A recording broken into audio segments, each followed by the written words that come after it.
अजी मैं खियो खड़ी खम्मा सा राम राम सा। मेरा नाम सावी है और सीकिंग सॉल्यूशंस विद सावी में कोटा के स्टूडेंट्स की तो बात हो रही है। उस स्टूडेंट को समझना कितना ज़्यादा ज़रूरी है।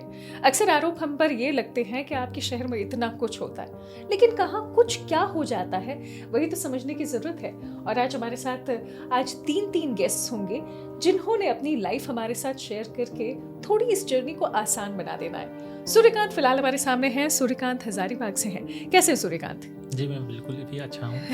अच्छा, वैसे किस चीज़ की पढ़ाई कर रहे हैं कोटा में? जी मैं नीट का प्रिपरेशन कर रहा हूँ। और कितना समय हो गया आए हुए? 3 साल हो गए मेरे को। अच्छा, 3 3 साल से। साल। और कोटा में अगर 3 साल बिताएं यानी यहाँ का एक्सपीरियंस भी पूरा है। और कई बार मन में आता है ना कि ये समय भी बहुत ज़्यादा है, जी तो बिल्कुल। ये चला है मन में कभी? जी बिल्कुल, अक्सर आता है ये। अच्छा, पहली बार कब आए थे कोटा? पहली बार आया था मैं लॉकडाउन के बाद। अच्छा, लॉकडाउन के बाद। और तब से लेकर आज की जो सिचुएशन है, क्या समझ में आता है कोटा की स्टूडेंट लाइफ के बारे में? काफ़ी कुछ चेंज हो गया है। अच्छा, जैसे? जैसे पहले के बारे में मतलब सीनियर से सुना करता था कि पहले का लाइफ़स्टाइल थोड़ा लॉकडाउन से पहले अलग हुआ करता था। ओके। अब कुछ डिफरेंट हो चुके हैं सबका लाइफ़स्टाइल। पहले उतने ज़्यादा अकेलापन नहीं था जितना अब हो गया है। हाँ, वैसे ये बात सही है कि पोस्ट कोविड बहुत सारी चीज़ें बदल गई है। मतलब नॉर्मल लोगों के लिए बदल गई है, फिर स्टूडेंट लाइफ में तो बहुत सारी एक्सपेक्टेशंस होती हैं। सो ऐसे में बात करूँ तो आपने, मुझे याद है हम जब नॉर्मली बात कर रहे थे, आपने कहा कि यहाँ पर आने के बाद बच्चा ना नहीं बोल पाता। जी। ओके। और आप तो पोस्ट कोविड वाला बैच भी हो। तो क्या ऐसी चीज़ें होती हैं जिसके लिए आपको ना बोलने की ज़रूरत पड़ जाती है? अक्सर ज़िंदगी में कभी कभी लगता है कि ना बोलना कहीं ना कहीं ज़्यादा अच्छा होता है हमारे फ्यूचर के लिए। हम्म। और हम बचपन से ऐसे माहौल में ढले हुए होते हैं ना कि कभी ना बोला नहीं जाता है। दोस्त आए दोस्त यारी में, यार चल घूम के आते हैं, ठीक है चल चलते हैं। ना बोलना कभी सीखा नहीं था, पर इस शहर ने सिखा दिया कि ना बोलना भी लाइफ में उतना ही ज़रूरी है, उतना ही एक इम्पॉर्टेंट पार्ट है आपके फ्यूचर के लिए और आपके लाइफ के लिए, आगे की जर्नी के लिए। अच्छा, ये ना अभी भी अगर मैं और बारीकी से समझने की कोशिश करूँ, आपका कहना ये है कि यहाँ पर डिस्ट्रैक्शंस बहुत सारे हैं, जी बिल्कुल। राइट? तो ऐसा कौन सा डिस्ट्रैक्शन है जिसके लिए ना बोलने की ज़रूरत पड़ जाए? और मतलब दोस्तों को ना कौन बोलता है? क्योंकि हमें तो ये कहा जाता है दोस्तों के साथ घुलो-मिलो, मेंटल हेल्थ अच्छी रहेगी फिर। जी, दोस्ती का भी मतलब होता है कि जो हमें सही रास्ते पे लेके जाए, आगे जो राइट, फ्यूचर में हो, हमारे करियर में हेल्प करे, राइट। सुख-दुख में साथ दे हर जगह पे। लेकिन दोस्ती यहाँ कोटा में कुछ अलग तरीके से हो जाती हैं। जब हम जैसे? पहली बार आते हैं कोटा में, एक ऐसा शहर में, जो काफ़ी डिफरेंट होता है हमारे शहर में। हो सकता है कि कुछ के लिए बहुत सारे स्टूडेंट हो, उनके लिए नॉर्मल लगे ये शहर, क्योंकि वो बड़े शहर से आते हो। पर हमारे जैसे लोग जो छोटे शहर से आते हैं, उसके लिए सिटी काफ़ी डिफरेंट था। यहाँ की चकाचौंध दुनिया, जिससे मैं अनजान था आज तक, इतना पता नहीं था, इतना एक्सपेक्टेशन नहीं था कि इतने ज़्यादा यहाँ पे हर चीज़ ईज़ी वे में मिल जाएगी। अच्छा, हर चीज़ ईज़ी वे में मिल जाएगी मतलब? मतलब इतनी ज़्यादा फ्रीडम पहले कभी नहीं मिला था, सबसे पहली बात। दूसरा, अगर कभी बाइक चाहिए तो बाइक के लिए सामने बाइक का रेंटल भी अवेलेबल है। कुछ खाने को हो तो भी 10 कदम पे तुरंत मिल जा रहा है, शॉप है सब चीज़ का। मतलब जो भी माइंड में आए, पहले घर में होता था कुछ माइंड में आ रहा है अपने होम सिटी में, यार बहुत दूर है अभी कौन जाएगा, छोड़ कल खा लेंगे, कल कर लेंगे, ठीक है। पर यहाँ पे माइंड में आ गया, नहीं सामने है, चल तुरंत चलते हैं। तो राइट। ये जो है ना कि हर चीज़ है सो इजी टू अवेलेबल है, जो चाहो तुरंत अवेलेबल मिल जाएगा। ये है ना बहुत ज़्यादा डिस्ट्रैक्ट करता है, क्योंकि अगर आपके पास अवेलेबिलिटी ना मिले तो आप सोचेंगे टाल दोगे तो फिर माइंड से हट जाएगा बात। तो आप डिस्ट्रैक्ट होने से बच सकते हो थोड़ा। आपको पता है ये मुझे पहली बार लाइफ में लग रहा है, नहीं तो मुझे तो लगा था कि कोटा के बारे में तारीफ का मामला होगा कि हाँ यहाँ तो सब कुछ मिल जाता है। जबकि आप ये कह रहे हो सब कुछ मिल जाता है, वही सबसे बड़ी प्रॉब्लम है। जी, किसी किसी के लिए ये बहुत ही अच्छी बात है कि स्टूडेंट एरिया है तो कहीं जाना ना पड़ता हो, टाइम बच जाता हो। पर मैं राइट, हर कोई का कंडीशन अलग अलग होता है हमारे लिए राइट। लाइफ में। ओके। और ये कंडीशन अलग होती है। सिंस यू सेड कि यहाँ पर ना बोलना भी बड़ा मुश्किल है, तो एक एक चीज़ जो है ना, यहाँ पर एक टर्म यूज़ की जाती है, ग्रुप स्टडी। जी। तो ये क्या पेचीदा हो सकती है? जी, बहुत बार पेचीदा भी हो सकती है, बहुत के लिए बहुत अच्छी भी हो सकती है, पर बहुत ही रेयर केस होते हैं जिसके लिए बहुत अच्छी हो, 1 या 2% ही मैं कह सकता हूँ। पर 90% से ज़्यादा लोगों के लिए बुरा ही साबित होता है ग्रुप स्टडी कोटा में। ये तो मैं पहली बार सुन रही हूँ, प्लीज़ एक्सप्लेन। जी, जब मैं पहली बार कोटा आया था यहाँ पे तो बहुत जोश और उत्साह था। जैसा हमारे सेशन में कहा जाता है कोचिंग स्टार्ट होने से पहले, जोश और उत्साह यही तो सबसे बड़ी ताकत होती है किसी भी राइट, स्टूडेंट के राइट। लिए। हाँ। अगर ये जर्नी के एंड तक रह गया तो जर्नी कितना भी मुश्किल हो, हम निकल जाएँगे इस जर्नी से सक्सेसफुली। लेकिन अगर ये खो गया ना, इस जो ताकत होता है ना, बहुत मुश्किल होता है वापस उसको गेन कर पाना। Right, right. तो जब मैं कोटा आया सबसे पहली बार हम आए थे यहाँ पे, तो हॉस्टल में दोस्त बने नए-नए, अनजान थे, सब सोचते थे अपने सर जैसे दोस्त होंगे, पर ऐसा बिल्कुल भी नहीं होता है। आए, दोस्त पूछा चलो ग्रुप स्टडी करते हैं साथ में, तो ग्रुप स्टडी के लिए ठीक है, ना तो बोलना नहीं था, चलो आ जाओ। अब ग्रुप स्टडी के लिए आए, उसके बाद क्या होता है कि अपने अपने घर की पुरानी कहानियाँ, स्टोरीज जो होती हैं लाइफ की, सारा शेयर करने लग जाते हैं। उस तरीके से शेयर करते करते वो सुबह हो जाती है, पता ही नहीं चलता कब स्टडी करना था, 1-2 घंटे के बाद वो कब सुबह हो गई टाइम। ये रिपीटेटिव साइकिल चलता जाता है और एक लंबा रिपीटेटिव साइकिल महीने 2 महीने तक चला जाता है। स्लीप साइकिल बिल्कुल भी बिगड़ जाता है इसमें। अब राइट। क्या होता है कि बहुत ज़्यादा डिस्टर्ब होने लगते हैं, स्लीप साइकिल बिगड़ गया, टाइम पे पढ़ाई नहीं हो पा रही है, रिवीजन नहीं हो पा रही है, सारा चीज़ जो कोचिंग में पढ़ रहे हैं, कोचिंग में जा रहे हैं तो आलस लग रहा है, नींद आ रहा है हमें, ठीक है, नींद आ रहा है, कंसंट्रेशन नहीं बन पा रहा आलस की वजह से। तो हम जो टॉपिक समझना चाह रहे थे तो टॉपिक ही नहीं समझ पा रहे अच्छा से। तो टॉपिक जब अच्छे से समझ में नहीं आएगा तो टेस्ट में हम रिजल्ट, मतलब कैसे कंसेप्ट ही, आएगा? हाँ, कंसेप्ट ही क्लियर नहीं हो पा रही हमारी।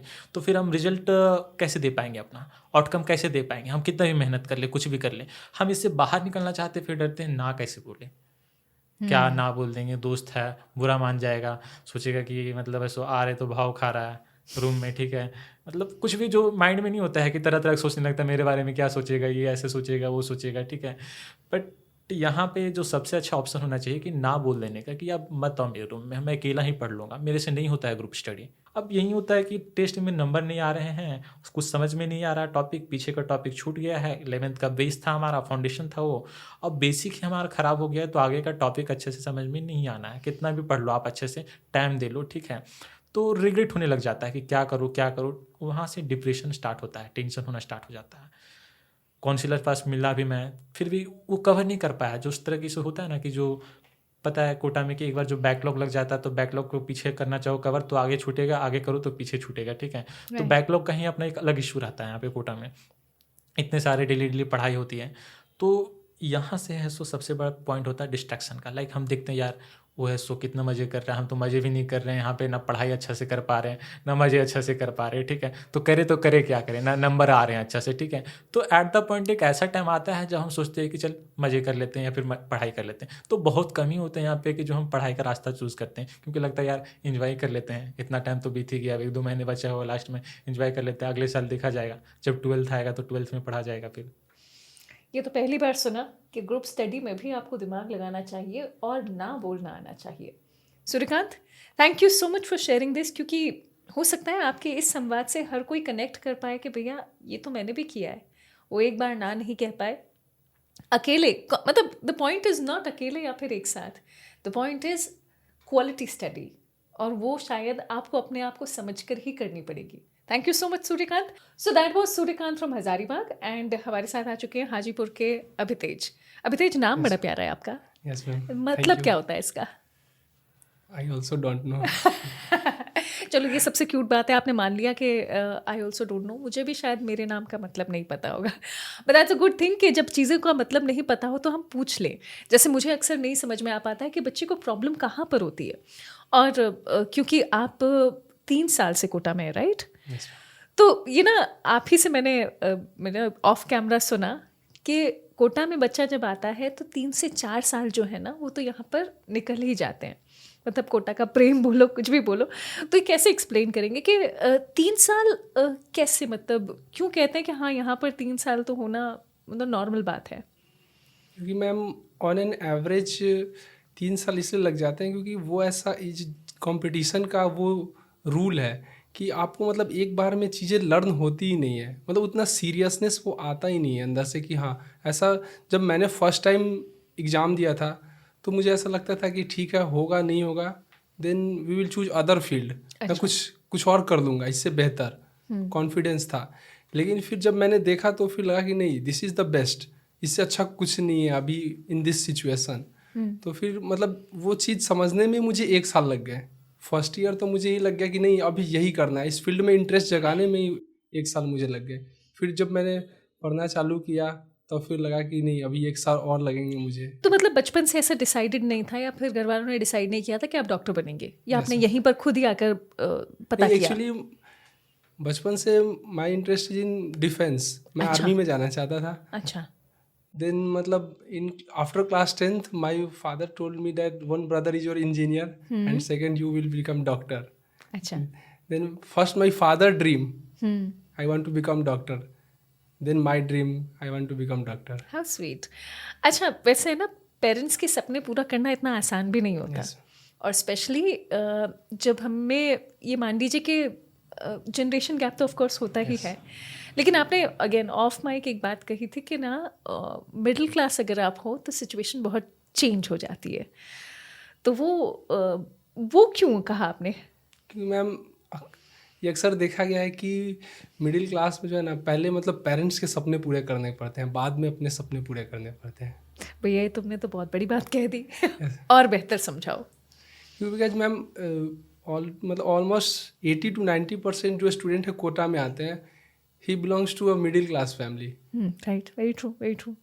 No of his god father in medical field and engineer, like मतलब he belong to a small village, small town, and so he मतलब expectation of from parents is very high, my child become doctor, engineer.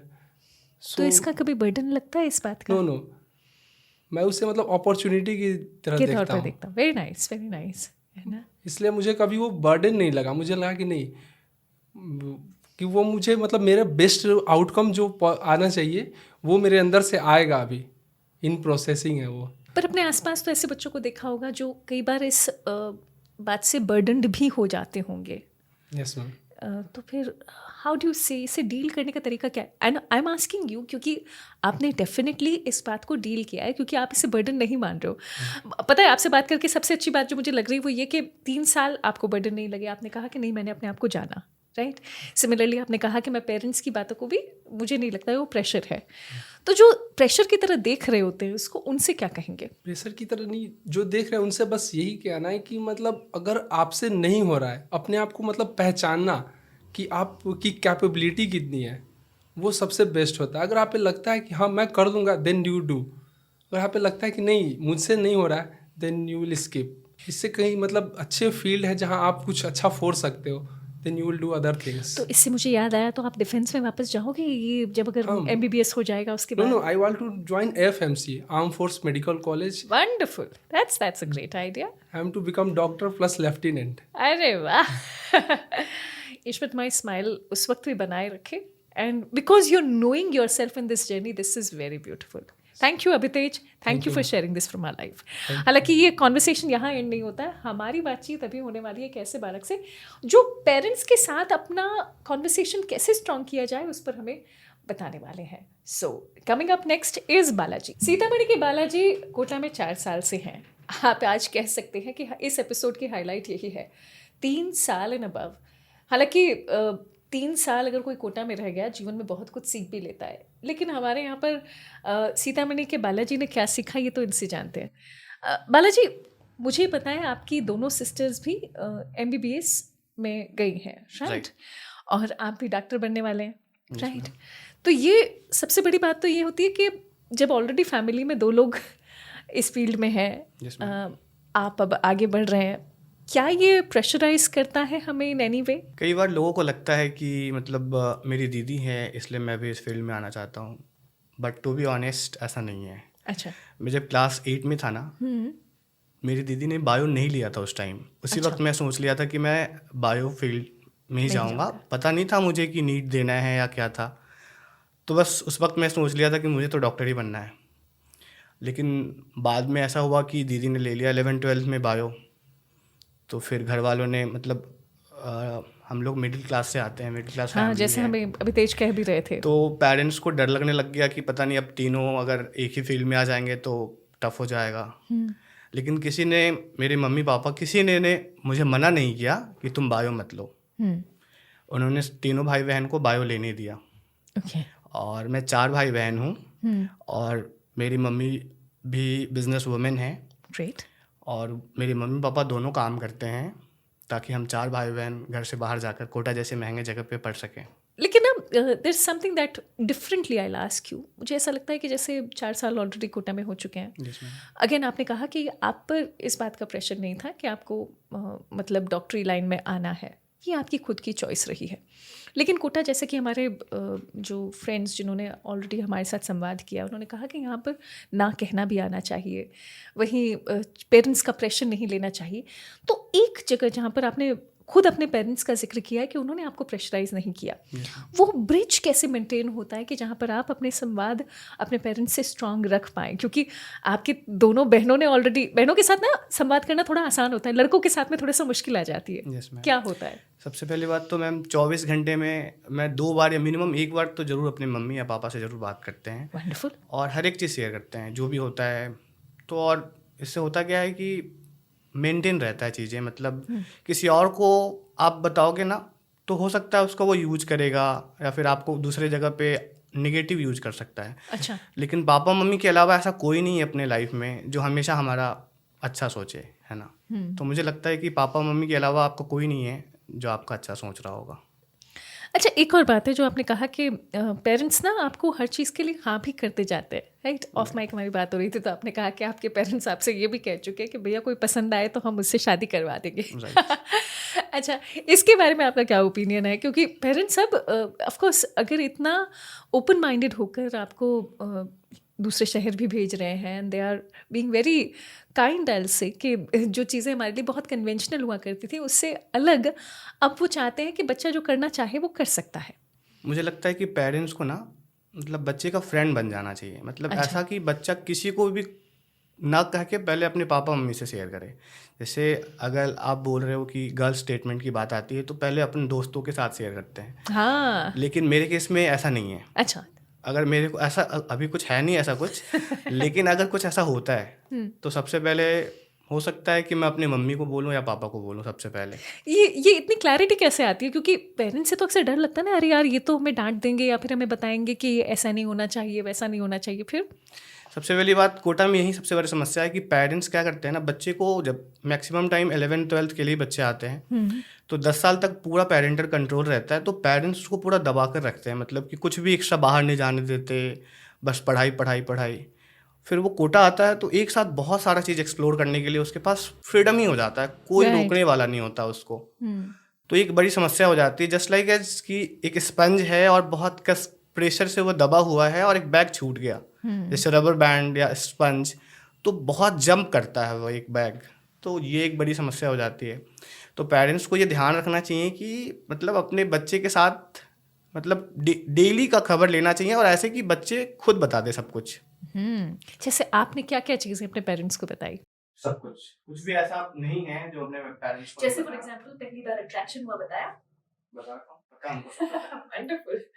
और क्या क्या ऐसी चीजें होती है जो आप लोग अवॉइड कर सकते हैं लेकिन नहीं करनी चाहिए? जैसे कि मुझे लगता है ड्रग्स वाला जो सीन होता है, मतलब बहुत सारे बच्चे स्मोकिंग करते हैं, ये वो, तो अपने पेरेंट्स से जरूर बताओ कि मेरे अराउंड में ये हो रहा है, क्योंकि आप अपने दोस्त को बोलोगे तो वो पहली बात तो आपका दोस्त है नहीं, आपको लग रहा है, तो वो हो सकता है कि आपको सही सजेशन ना दे सके, क्योंकि उसको खुद पता नहीं है कि सही क्या है गलत क्या है, तो सजेशन क्या ही देगा।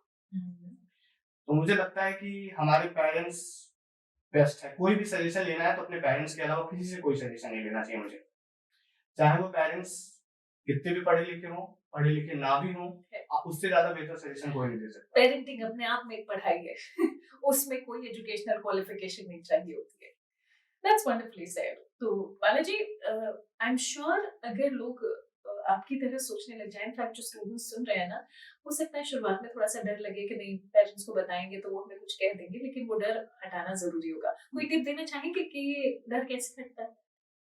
आप बताओ ना, क्या ही कर लेंगे पेरेंट्स, बहुत से बहुत, आज नहीं तो कल कुछ ना कुछ तो पेरेंट्स हैं, बोलते हैं ना थोड़ा रफ लैंग्वेज में, बाप बाप होता है तो उनको सब पता है, जो हम कर रहे हैं ना वो उससे उस फेज से गुजर चुके हैं वो, तो हो सकता है हम अपने मुंह से ना बता रहे हो लेकिन उनको सब पता है। जैसे हमसे कोई छोटा बच्चा होता है, तू क्या कर रहा है और क्या कर सकता है, मुझे पता होता है, तो आपके पापा मम्मी को भी पता है कि आप क्या कर रहे हो और क्या कर सकते हो, तो उनसे तो उनको बताना ही क्या, आप छुपा ही नहीं सकते, एकदम नहीं छुपा सकते। इससे अच्छा है कि बता दो, आपको बताएंगे क्या सही है क्या गलत है, तो बता देना चाहिए पेरेंट्स को। Very well said. आज का एपिसोड मेरे लिए इसलिए खास है क्योंकि कोटा में इतना समय बिताने के बाद जो स्टूडेंट्स अपनी लाइफ में लर्न कर पाए हैं उन्होंने हमारे साथ शेयर किया है। And when it comes from the horse mouth, आपको पता होगा कि ये भी वही फेस कर रहे हैं जो आप या मैं इसी जगह पर करते हैं, ठीक है ना। इनफैक्ट आप अगर एक स्टूडेंट हैं और फिलहाल ये सब कुछ देख पा रहे हैं, फील कर पा रहे हैं, तो इनके सजेशंस का इस्तेमाल कीजिए and make your life better. हाँ, दोस्तों का होना जरूरी है, लेकिन सही दोस्तों का होना ज्यादा जरूरी है। पेरेंट्स कंट्रोल ना करें, साथी बने। आज के लिए इतना ही। Take care, thank you.